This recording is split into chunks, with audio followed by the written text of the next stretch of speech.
What is up, gamers? The new Nintendo 2DS just dropped in Australia and is said to replace the 2DS with a newer and more sleeker design. The 2DS XL is said to have the same hardware as the new 3DS XL. The price of the system is marked at $199, but gamers have been questioning whether it's worth purchasing. While Nintendo aims to target this system to bridge the gap from its 2DS counterpart, can the 2DS XL hold its own? This is my thoughts and review of the 2DS XL.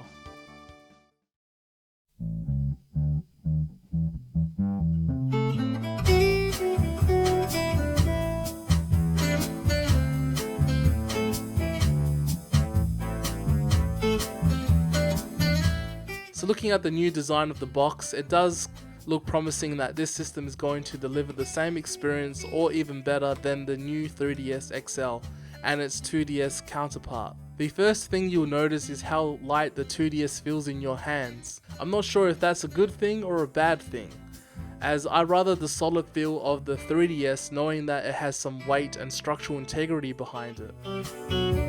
Immediately after, you'll quickly notice the cheaper materials used, which brings me at a loss.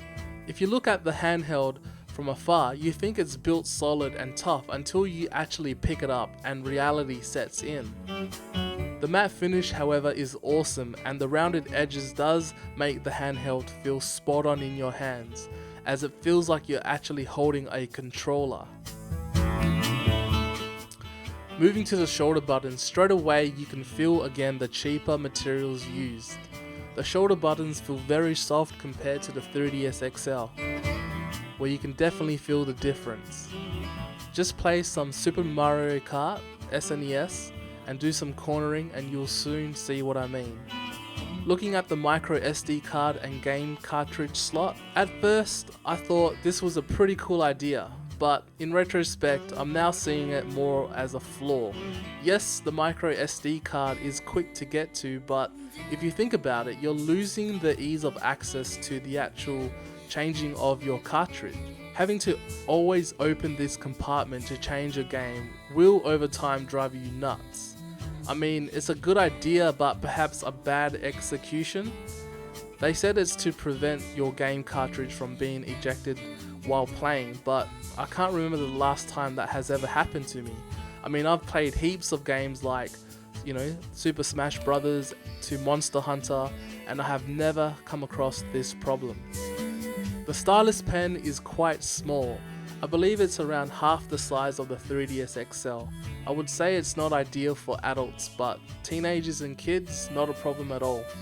Looking at the speakers, I too thought having the speakers at the bottom would be an awesome location, but it's not. The problem is when you turn up the volume to the max, straight away the speakers get distorted due to the lightweight construction of the handheld. The sound just vibrates everywhere throughout the base of the handheld. I found the happy medium about 70% on the volume slider for the sound to be clear.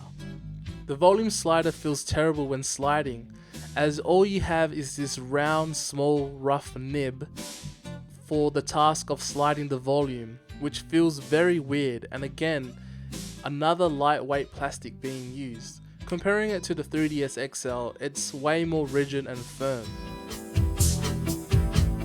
The top screen is very thin, and in my opinion too thin. It feels very awkward while opening and closing the unit. Again, the cheaper plastics used and the thin design just makes the structural integrity feel completely off. The 2DS has a black shiny plastic surround that you're actually pressing on the screen to open and close it, and it just feels awkward.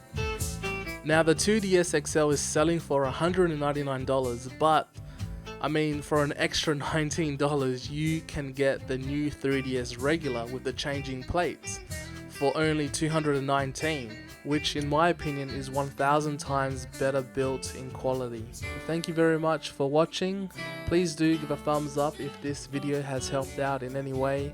Until next time, keep gaming.